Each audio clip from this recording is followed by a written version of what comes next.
Զանգեզուր հեռուստաընկերության եթերում հարցադրումն է, բարև ձեզ։ Այսօր խոսելու ենք ադրբեջանական սահմանում ստեղծված իրավիճակի մասին։ Այսօրվա իմ հեռակայուրը քաղաքագետ Հայկ Մարտիրոսյանն է։ Բարև ձեզ, պարոն Մարտիրոսյան, շնորհակալ ենք մեզ հյուրընկալելու համար։ Ինչով է պայմանավորված Ադրբեջանի ագրեսիան, ես կխնդրեի տարանջատենք ներքին ու արտաքին պատճառները։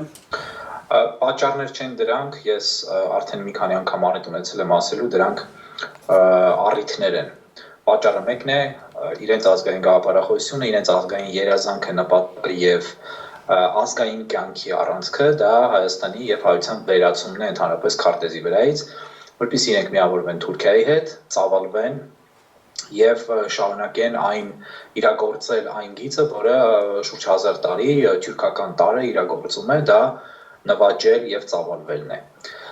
Մենք ցավոք սրտի այս բարձ ճշմարտությունը հասկանալու հետ լուրջ խնդիրներ ունենք, մեզանում կան մարդիկ, ընդ որում հազարավոր մարդիկ, որոնք ընդհանրապես դրան չեն հավատում, չեն գիտակցում, բայց կարծում եմ, որ այսպիսի ցավալի իրադարձությունները, երբ մենք ենթարկվում ենք հարձակման եւ ունենում ենք զոհեր, պետք է որ մեզ վերջապես բերեն այդ գիտակցությանը եւ բացեն մեր աչքերը որպես ընդհանրություն։ Հիմա առիթները կարող են տարբեր լինել, կարող է եւ ընդհանրապես առիթ եղած չլինի, այլ հենց այդ գծի մեջ իրենց գործողությունների, այսպես հանգրվաններից մեկը լինի։ Ասում են ջրի խնդիրը, այդ մասին խոսում են, բացառված չէ, բայց ես դա չեմ համարում ամենևին առաջնային խնդիր, միգուցե հանրային դժգոհությունների ֆոնին ներքին, որոնք այսպես անտեսանելի են, բայց առկա են Ադրբեջանում վստահաբար, իշխանությունը փորձում է այս թեմայով ընդհանուր թշնամու թեմայով, որը հայի կերպարն է եւ Հայաստանի կերպարն է եւ Հայաստանն է համախմբել ժողովրդին, ուժեղացնել սեփական դիրքերը, միգուցե ներքաղաքական խնդիրներ են լուծվում, այսինքն ամենատարբեր հանգամանքներ կարող են լինել։ Արտաքին քաղաքական խնդիրը չի ուզենա բաժանել ներքին եւ արտաքինի, որովհետեւ սա ընդհանուր մի խնդիր է, ընդհանուր ադրբեջանական գիծ է, որը իրենք շարունակում են արդեն 30 տարի անկասելիորեն եւ առանց կանգառի եւ ասեմ, որ շարունակելու են, հաստատ շարունակելու են, կամ փոքրիկ հարվածներով, որոնք եթե Աստված մի արասցե թե քիչ հավանական է հաջողության հասնի, ապա կշարունակեն ավելի խորանալ, եթե մեծ հարձակում անեն եւ Աստված մի արասցե հաջողվի, ապա կարող են լուրջ հաջողություններ գրանցել, բայց հուսանք, որ այդպես տեղի չի ունենա, տեսնում ենք, որ մեր զինված ուժերը եւ մեր կամքը եւ ոգին շատ բարձր մակարդակի վրա են, բայց իհարկե միայն զինված ուժերով չէ, որ պատերազմները կամ ճակատամարտերը հաղթում կամ պարտվում են, որովհետեւ դա նաեւ դիվանագիտական պայքար է, բայց ամենից առաջ դա քաղաքական ղեկավարության գաղափարական խնդիրն է, գաղափարական մոտեցումն է, նաև ռազմավարական ճիշտ մոտեցումը եւ ճիշտ դիվանագիտությունը։ Բանակի առումով այս պահին, այս հանգրվանին մենք չունենք որևէ դժգոհություն բանակից եւ չպիտի ունենանք եւ չենք կարող ունենալ այս պահին, բայց քաղաքական ղեկավարության գաղափարախոսության պահվածքի եւ այլ առումներով ունենք, որովհետեւ եթե շատերը մակերեսայինորեն կարծում են, թե 2-3, միգուցե 4 դիրք ազատագրելով հրաշալի, այսպես նոր դիրքավորում ապահովելով բանակի կողմից քաղաքական ղեկավարության ընդհանուր մոտեցումը շատ է տարբերվում նախկին ռեժիմների մոտեցումներից, արտաքին քաղաքականության եւ դիվանագիտության առումով եւ ընդհանրապես նաեւ պատերազմի վարման առումով, ապա շատ այսպես խորը մոլորության մեջ են այդպիսի մարդիկ, քաղաքական մոտեցումները այնուամենայնիվ չեն փոխվել, ինչու ենք շարունակում քննադատել, որովհետեւ կարելի է ավելի շատ տարածքներ ազատագրել մեր հայրենիքի, որոնք գտնվում են Ադրբեջանի կողմից օկուպացիայի ներքո, օգտագործելով այս առիթը մեզ տրված, եւ երկրորդ հերթին հասկացանք, որ ազատագրել ենք դիրքեր, հասկացանք, բայց մենք պիտի հասկանանք, որ վստահաբար կարող ենք ավելին անել եւ չենք արել եւ այդտեղ ոչ թե բանակի մեղքն է,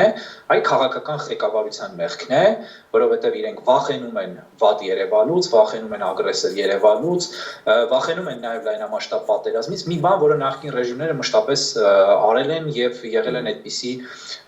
մոտեցումներ դավանող, ուղղակի հիմա հանրային միջավայրը մթնոլորտը եւ հանրային լուր պահանջը այնպիսին է, որ չազատագրել եւ չունենալ որոշակի առաջխաղացում, այս իշխանությունը չէր կարող իրեն թույլ տալ։ Դա ընդհանրապես կնշանակեր, որ իրենք ընդհանրապես շատ նման են նախկիններին եւ բնականաբար չեն խանգարել, որպեսզի բանակը կատարի այն, ինչ կատարել է։ Հիմա ես հասկանում եմ, որ կան վարչապետին աստվածացնողներ, կռապաշտներ, այսպես այլ բառեր են ասում, որը չեմ ուզում այստեղ կիրառել, այդպիսի մարդիկ, որոնք ատամներով պաշտպանել են եւ ասել են միևնույն է, եթե լավ բանել է անում, դուք չեք գնահատում բան, դա իհարկե հիմարություններ են, ինչի պիտի գնահատենք կիսատ արված գործը, գնահատում ենք բանակի արած գործը,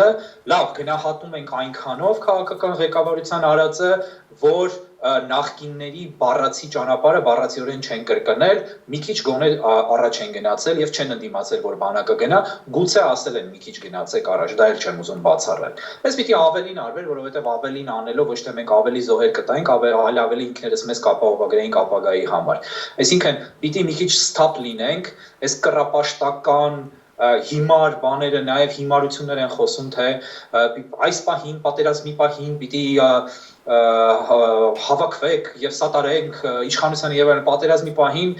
միգուցե անվերապահ սատարենք իշխանությանը եթե երկիրը հայտնվի շատ ծանր վիճակի մեջ բայց եթե պատերազմ ընթանում է 30 տարի հետո ռազմական գործողությունների ընթացքում եթե հաջողություն են գրանցում բնականաբար այդտեղ արդեն առաջնային խնդիր չի լինում քաղաքական ղեկավարության ամեն արածը կամ չարածը արդարացնել։ Ընդհակառակը պիտի քննադատես, որպեսզի ավելին անեն, որպեսզի լավ անեն, որովհետև ակնհայտորեն իրենք ճիշտ քաղաքական գծի մեջ չեն եղել եւ չեն մինչեւ այսօր։ Պարոն Մարտիրոսյան, մեր քաղաքական ղեկավարը ամիսներ առաջ, որոշ ժամանակ առաջ նշեց, որ հակամարտության լուծումը պետք է ընդունելի լինի նաև Ադրբեջանի ժողովրդի համար, իսկ Ադրբեջանի ժողովուրդը պահանջում է պատերազմ։ Այս համատեքստը ինչպես մեկնաբանենք։ Վերջին բառերը իհարկե ձերն էին, ուղղակի հանուն այսպես ճիշտ ցիտելով հստակեցնեմ, որովհետև շատերը կարող է չեն լսել եւ մտածեն թե վերջինն է վարչապետը ասել, շատ ճիշտ եք, համաձայն եմ ձեր այդ վերջին բառերի հետ, ադրբեջանական ժողովուրդը այո, ուզում է պատերազմ, բայց չի ուզում հենց այդպես պատերազմ, որպես ինքնանպատակ, ուզում է պատերազմ, որտեղ իրենք երազում են ցեղասպանության ենթարկել մեզ տիրանալ մեր երկրին եւ խնդիրը երկրին տիրանալն է ըստ իրենց խոսքերի իրենց այսպես շատերը ասում են ցնդաբանություն, բայց դա ցնդաբանություն չի, դա կանխամտածված կեղծում է պատմության,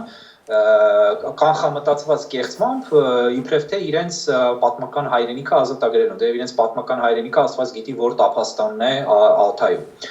Ես համարում եմ վարչապետի այդպիսի խոսքերը ամոթալի, համարում եմ պետության Հայաստանի պես հարվածի տակ, վտանգի տակ գտնվող պետության ղեկավարի համար անթույլատրելի, համարում եմ թշնամի ջրաղացին ջուր լցնող, որովհետև ինչ է նշանակում հպարտանալ, ասենք մի անգամ եթե ասենք այո, սայթակեց, խոսքի սայթակում արեց, մտքի մեծ թռիչք չունի, քաղաքականություն չգիտի, դիվանագիտություն չգիտի, բայց եթե դու փորձում ես այսպես դպրոցական աշակերտի հարթությունում փորձել աշխարհին ցույց տալ կամ կողքիների ցույց տալ, որ դու շատ քաղաքակիրթ ես, որ դու ճիշտ կառուցողական ես, որ դու ձգտում ես խաղաղության եւ այլն, դու դրանով միևնույն է թույլատնում ես քո դիրքերը, որևէ մեկին քո այդ խոսքերը չեն հուզում, չեն լացացնում եւ չեն այսպես լցնում քո հանդեպ անուն եւ ջերմագին սիրով։ Դա անցալվում է որպես թուլության նշան, միգուցե պատմական ոչ արդարացիության նշան, խաղաղություն աղերսելու նշան եւ պատրաստակամության կամ հնարավորության քո վրա ճնշումներ գործադրելու, որովհետեւ դու ինքդ պատերազմ չես ուզում ոչ մի գնով։ Որևէ մեկը չի ասում, որ մենք պիտի պատերազմ ուզենք կամ ռազմատենչ լինենք, բայց գիտեք շատ կներեք, եթե այդ պատերազմն անխուսափելի է, եթե այն պարտադրվում է քեզ, ապա դու պիտի խաղաղությունից չխոսես, դու պիտի խաղաղության հասնես պատերազմի մեջ մտնելով, որովհետև դա անխուսափելի է ցավոք սրտի, եւ հաղթելով, եւ միայն դրա արդյունքում դրանից հետո նոր խոսես խաղաղության մասին։ Հիմա ինչ է նշանակում պետք է ձեռնտու լինի, ինչ է վարչապետին հայտնի չի, Ադրբեջանին ինչն է ձեռնտու։ Իրենք միակ ձեռնտու տարբերակ ունեն, դա Հայաստանի ոչնչացումն ու հայ ժողովրդի ոչնչացումն է։ Այսինքն ինչ է նշանակում այդպիսի բան անել հանուն որպես ինքնանպատակ ինչ որ դրսի ինչ որ մարմինների ուժերի ինչ որ դիվանագետների որոնք իրականում խորությամբ թքած ունեն այս խնդրի վրա դուր գալու բայց սեփական դիրքերը թույլատնելու եւ նաեւ արդյոք դուք լսել եք Ադրբեջանի ղեկավարից այդպիսի խոսքեր եւ ես չեմ կիսում վարչապետի կարծիքը թե Ալիևը շատ կիրթ մարդ է որովհետեւ բարբարոս պետության բարբարոս ժողովրդի բարբարոս առաջնորդը չի կարող կիրթ լինել կամ կրթված նա կարող է լավ կրթություն ստացած լինել ընդհանրապես լավ համալսարան գնացած լինելով կամ լավ դպրոց գնացած լինելով բայց մի բան ես ընդունում եմ եւ պիտի մենք բոլորս հասկանանք եւ ընդունենք համուն օբյեկտիվությամբ, որովհետեւ չի կարելի մեծամտորեն այսպես կուրանալ եւ դիմացին ինտերագնահատել, դա այն է, որ Ադրբեջանի ղեկավարը ամենևին հիմար չէ եւ Ադրբեջանի ղեկավարը շատ վտանգավոր խորամանկություն ունի, շատ լավ ցավոք սրտի, շատ լավ պատկերացնում է դիվանագիտությունը, շատ լավ պատկերացնում է ցավոք սրտի քաղաքական իրականությունը աշխարհում, քաղաքական խաղերը, համաշխարհային քաղաքականությունը, ցավոք սրտի մեր թշնամին այսպես հետամնաց հիմար չէ, ինչպես շատ շատերը կարծում են Հայաստանում։ Երանի այդպես լիներ, հետամնաց հիմար լիներ, մեր գործը շատ ավելի հեշտ կլիներ, բայց մենք գործ ունենք շատ խորամանկ եւ շատ բան տեսած եւ շատ բան պատկերացնող, հասկացող եւ նաեւ շատ վճռական թշնամի առաջնորդի հետ, սա փաստ է եւ եթե մենք սա ընդունենք, մենք մեզ ավելի լուրջ կպահենք եւ շատ ավելի ճիշտ կկարողանանք արձագանքել այդպիսի վտանգավոր Ախոյանի գործողություններին։ Հակառակ պարագայում չի կարելի մտածել, որ գիտեք, մեր վարչապետը շատ խորամանկ էր, դա դիվանագիտություն էր, այդպիսի բաներ ասացից, տեսեք Ալիևը ինչպիսի հիմար է չի ասում։ Ոչ Ալիևը չի ասում, որովհետև ինքը բավական խելացի է ցավոք սրտի։ Իսկ մենք, ես չեմ կարծում, թե մենք շատ խելացի ենք այս հարցում, այդ հայտարարության շրջանակներում նկատի ունեմ։ Պարոն Մարտիրոսյան, եւս մեկ քաղաքական դրվագի եմ ուզում անդրադառնանք, օրեր առաջ վարչապետը կառավարության նիստում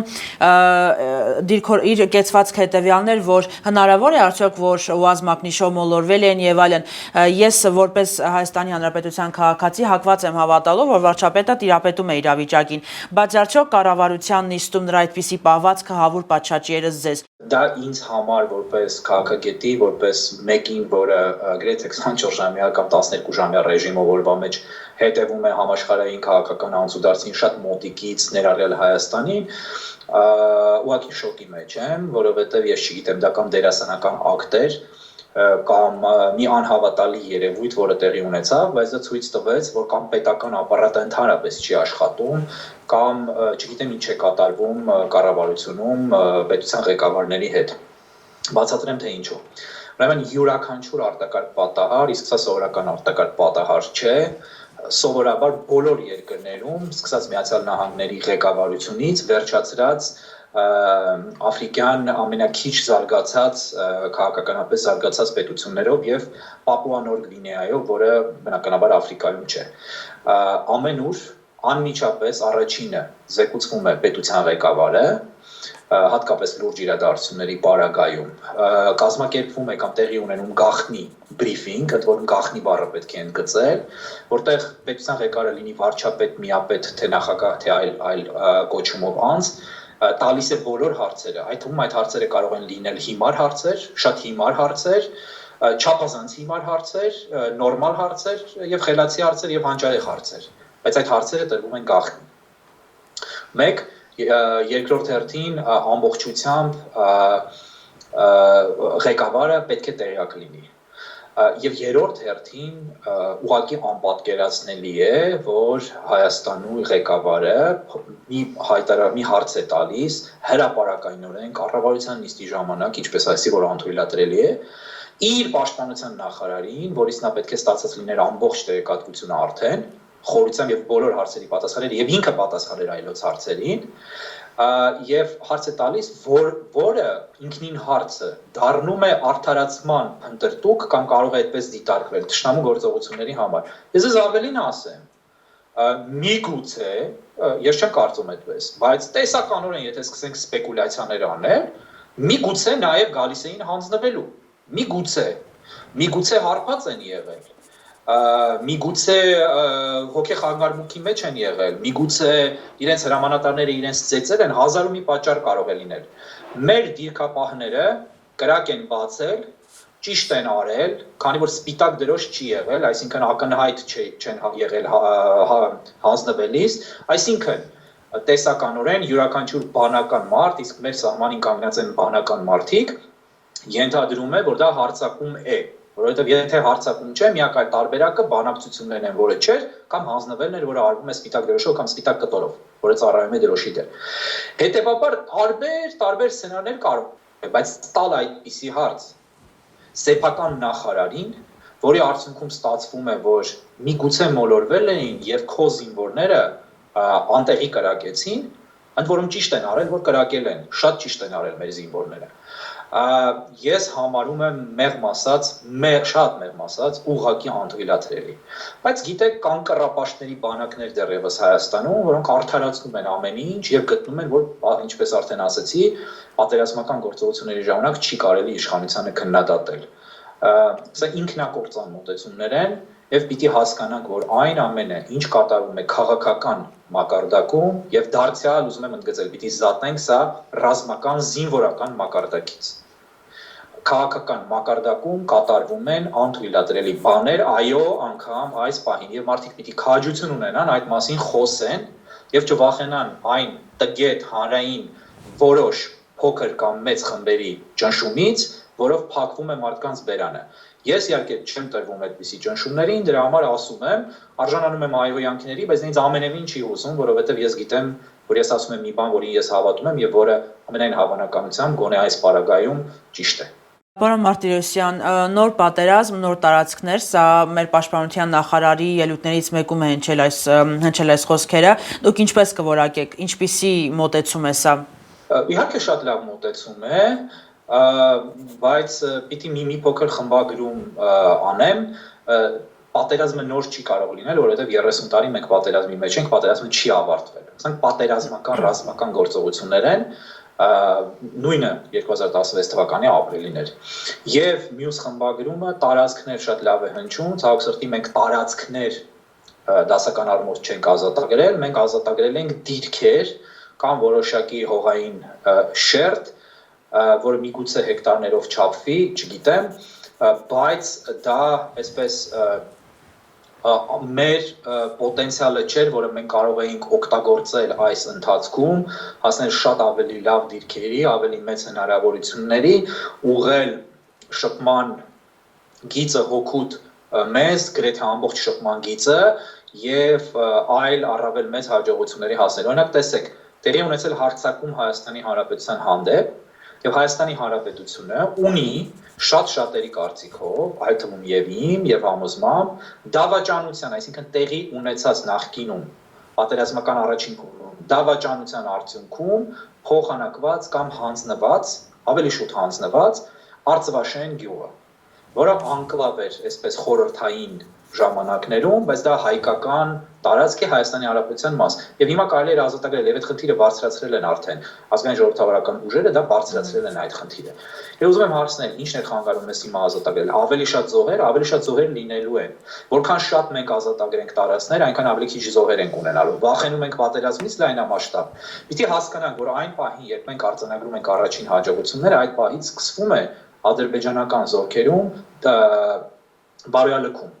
Եվ դա դոմինոյի էֆեկտ կարող է ունենալ։ Եվ երկրորդ հանգամանքը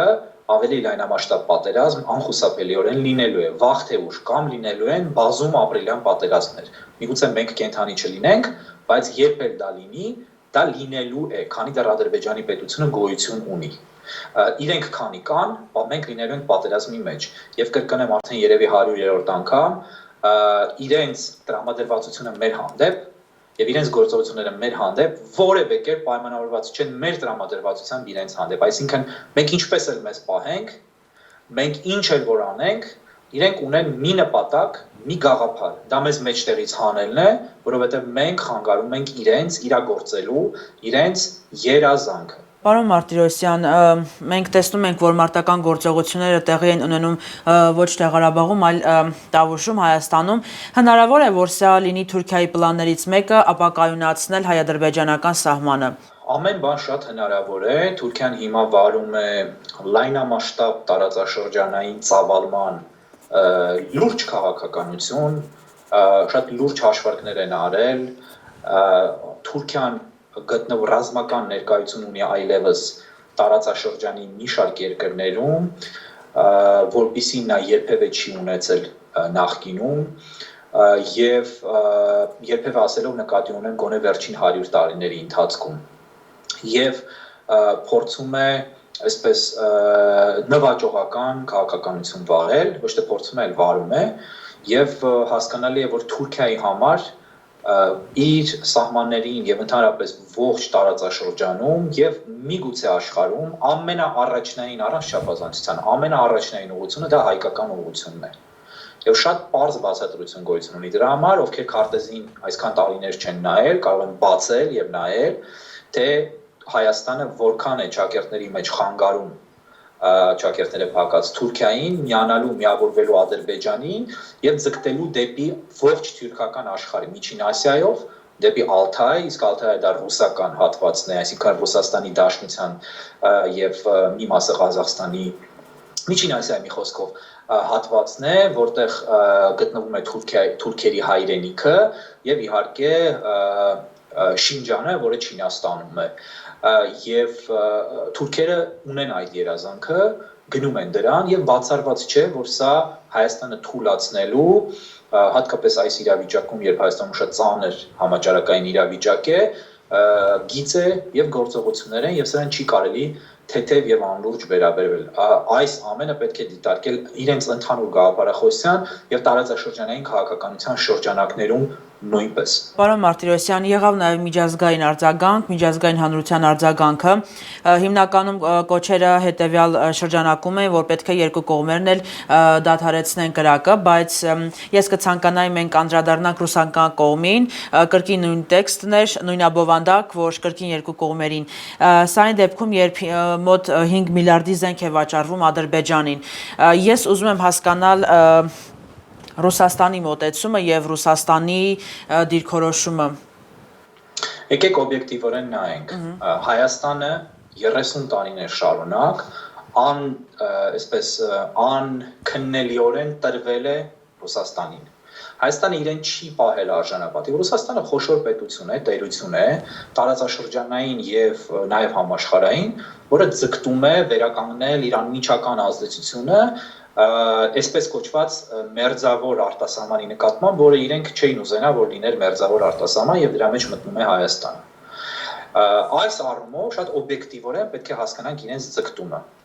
Բայց իրենք չէին դրսևորի այն քաղաքական վարքագիծը, որը դրսևորում են, եթե հայկական կողմում լիներ քաղաքական արժանապատվություն եւ ընդհանրապես արժանապատվություն եւ սեփական շահերի գիտակցում եւ հետապնդում։ Դա չի եղել Հայաստանում եւ այսօր էլ չկա։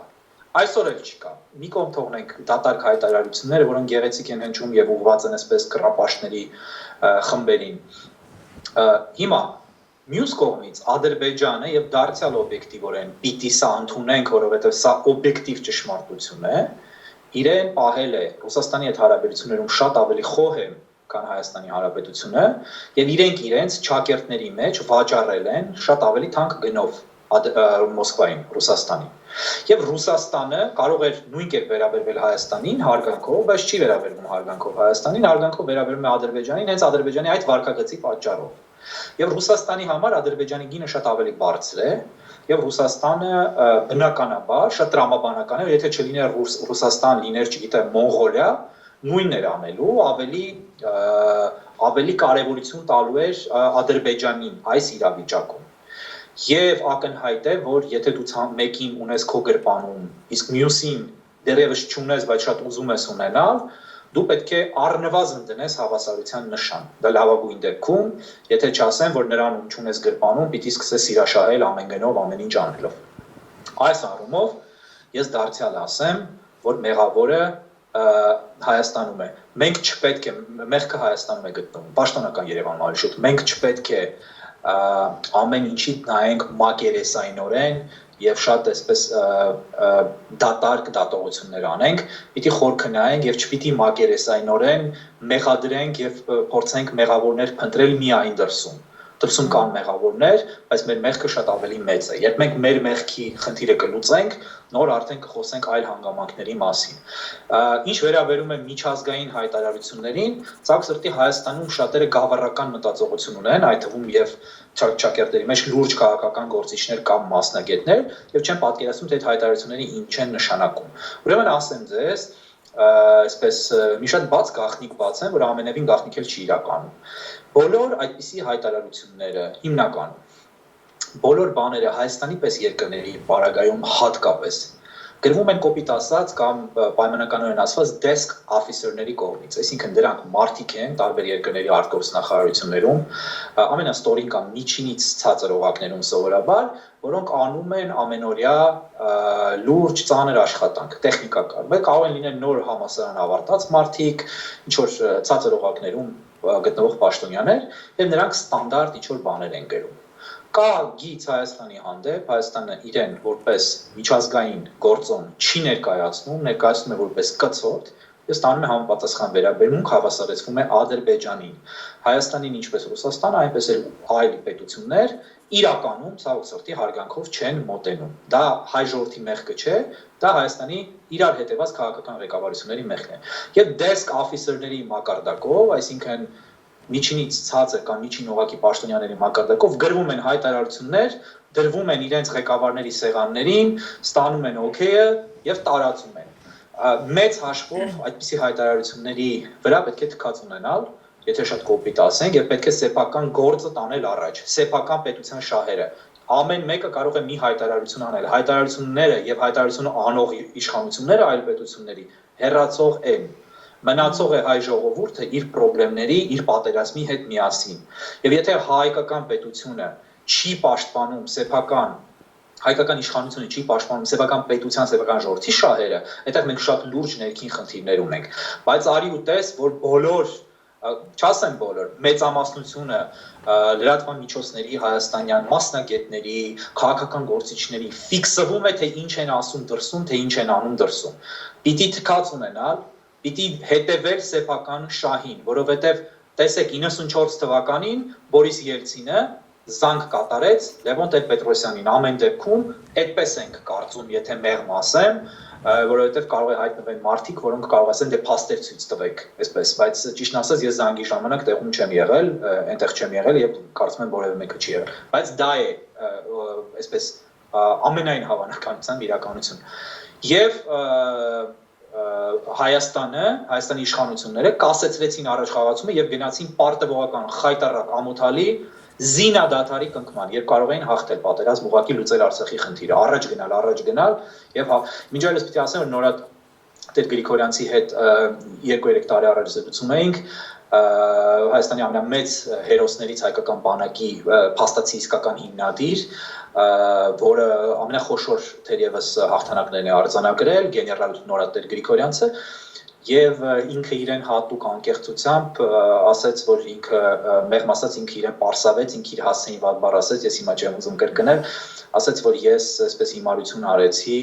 որովհետև այդպիսին էի ասաց այդ հարցում եւ առաջ չտվեցի զորքերը, լսեցի քաղաքական ղեկավարությանը, կարող էի հասնել մինչեւ Քուրարաքս, ասաց անգամ գրեթե տեսնում էինք գետերը բարձունքներից եւ ասաց դա եթե ասաց ես հիմիկվա խելքի լինեի անպայման դա կանեի։ Հիմա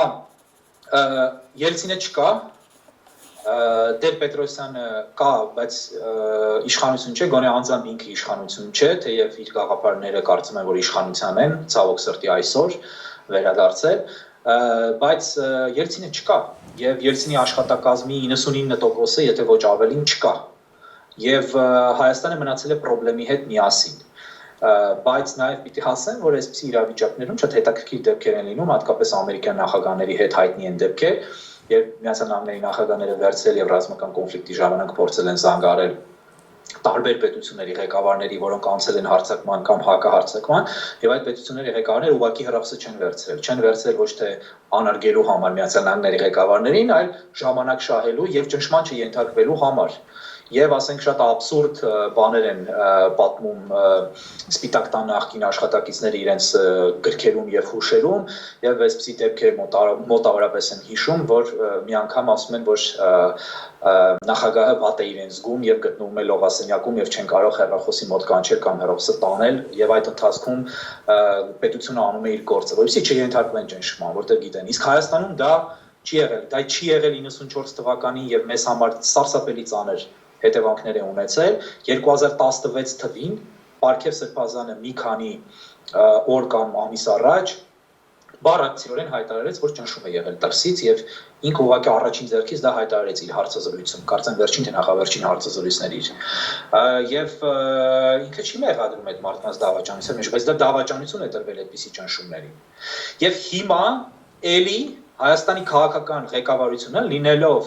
Հայաստանի առաջին նախագահի գաղափարների կրողը խորքում, թեև դա թաքցնում է, որովհետև հիմա դա այլևս հնարավոր չէ բացահայտ ցուցադրել կամ կիրառել բացահայտ,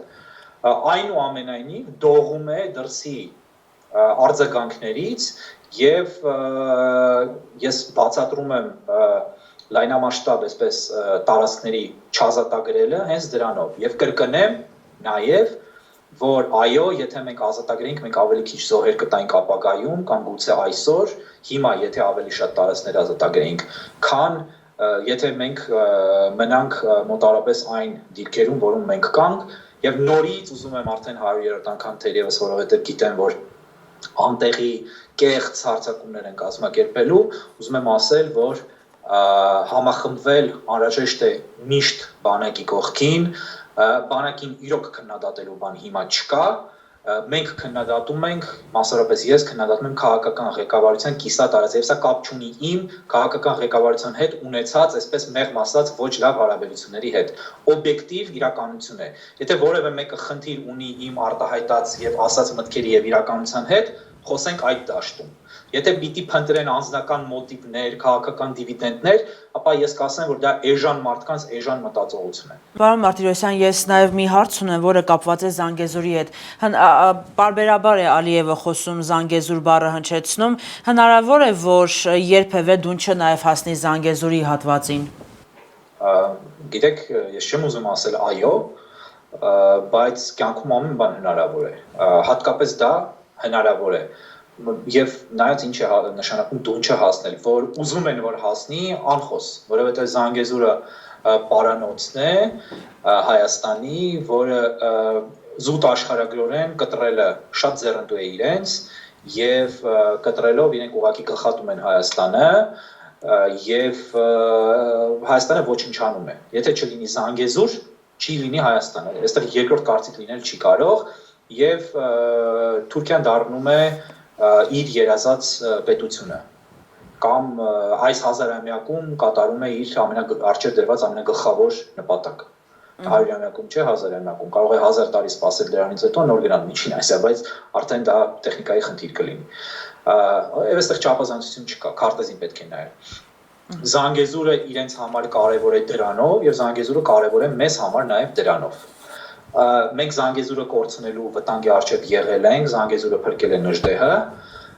ժամանակին Նժդեհից առաջ այլ զորավարներ, գիտենք անունները բոլորի, հիմա չթվենք, բայց պիտի հասկանանք, որ Զանգեզուրը այո, առաջնային թիրախ է, եթե ոչ ամենաառաջնայինը, եւ Զանգեզուրը Հայաստանի համար կենսական նշանակություն, առանց Զանգեզուր չկա Հայաստան։ Մենք ունենք դիվանագիտության խնդիր այսօր Մենք դիվանագիտություն չունենք։ Մենք ունենք փայլուն 1, 2, 3, գուցե 4 դիվանագետներ, բարձր մակարդակում միգուցե 1, 2 դեսպան ունենք, միգուցե լավ ես գիտեմ որ ունենք 2 դեսպան հաստատ ունենք շատ լավ, բայց չեմ կարծում թե պոտենցիալը լիարժեքորեն օգտագործվում է այլ մակարդակներում էլ կան լավ մասնագետներ, բայց դիվանագիտությունը դա դիվանագետները չեն։ Դա քաղաքական ուղղությունն է, որը իրականացնում են դիվանագետները, եւ դիվանագետներից թերևս միայն նախարարն է դիվանագիտության մաս, որովհետեւ ինքը տրամաբանորեն ինչ էլ որ ասեն սահմանադրությունները մասնակցում է քաղաքականության մշակմանը եւ իրականացմանը։ Ես կարծում եմ, որ մենք ունենալով մի քանի լավ դիվանագետներ բոլոր մակարդակներում դիվանագիտություն ցավոք սրտի չունենք, որովհետև դարձյալ գալիս ենք այդ խնդրին, քաղաքական ղեկավարությունը չգիտի ինչ բան է դիվանագիտությունը, Հայաստանում ավանդաբար դիվանագիտությունը շփոթել են պրոտոկոլի, այսինքն արարողակարգի հետ, մարդիկ ովքեր, ես ինքս ճանաչում եմ մարդկանց, ովքեր դեսպան են եղել արևմուտքում երկար տարիներ, տարբեր ամենատարբեր երկրներում,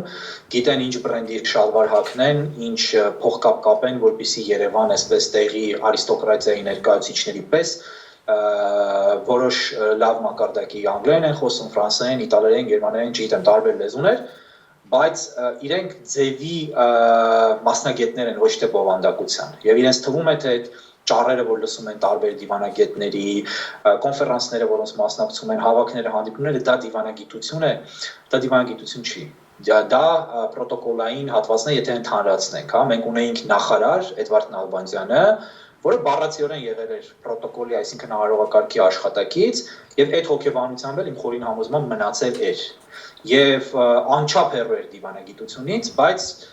եթե իրեն հարցնեիք կամ իրեն նայեք, տպավորություն կստացվեր, որ գործ ունեք Բոնապարտի հետ։ Ես կարծում եմ, որ այդ առումով Հայաստանում քիչ բան է փոխվել, եթե փոխվել է ընդհանրապես տենդենսի, իրավիճակի, իրականության առումով, դրան գումարը կային, որ Հայաստանի բարձրագույն ղեկավարությունը ուղղակի չունի ոչ պատշաճ կրթություն, ոչ պատշաճ մակարդակի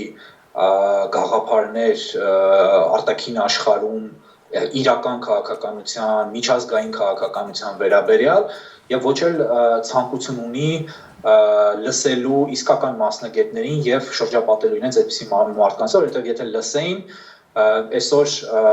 մի քանի դիվանագետներ, որոնք չեն աշխատում, կաշխատեին, այսօր օրինակ Արա Պապյանը կլիներ առանցքային դիրքում, շատ մարդիկ կան, որոնք ուղղակի դրսից կհրավիրվեին մարդիկ, որոնք ենթադրենք երբևէ չեն ապրել Հայաստանում,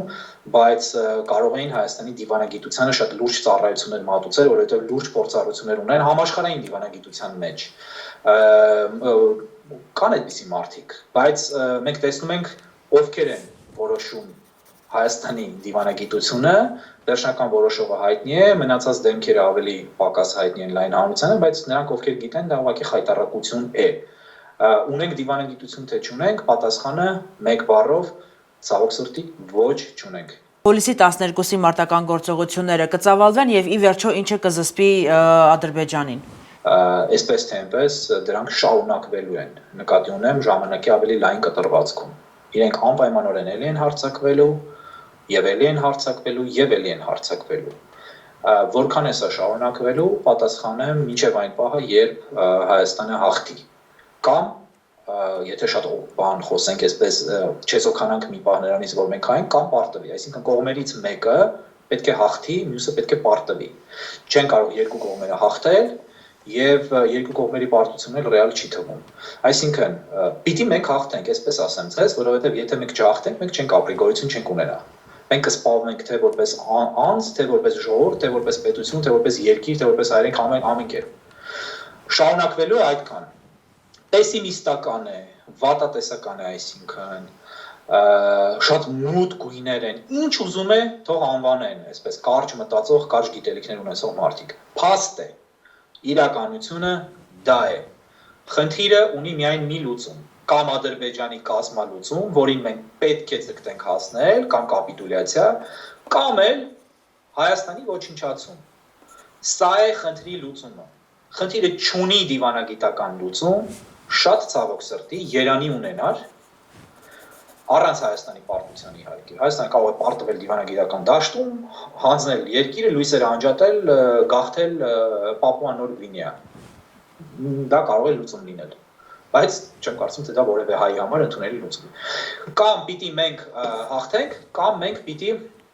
ուղղակի սրա հետ հաշվի նստենք եւ այս սա չընկալենք որպես վատատեսություն, այլ պերպետուալ, այսինքն հետեւողական, հավերժական մի process, որում պիտի ձգտենք մաքսիմալ արագ հաղթանակ ապահովել։ Եվ մենք ամեն անգամ այսպիսի քիչ գործողություններով մենք մեզ զրկում ենք հետագայում ավելի լուրջ հաջողություններ արձանագրելու հնարավորությունից։ Պիտի ձգտենք հաղթանակի, պիտի ձգտենք առաջ գնալու, պիտի ձգտենք կտրուկ գործողությունների եւ չմտածենք, որ մենք զոհեր ենք տալու, որովհետեւ մենք այսպես թե այնպես տալու ենք եւ դա մեր ընտրությունը չի։ Մենք հարցակման տակ ենք հավերժ։ Շատ բարի, շատ շնորհակալ եմ ձեզ հարցազրույցի համար։ Ինչպես պարոն Մարտիրոսյանը, այնպես էլ մենք կարծում ենք, որ Հայաստանը պետք է հաղթի։ Եթերում հարցադրումներ, կհանդիպենք։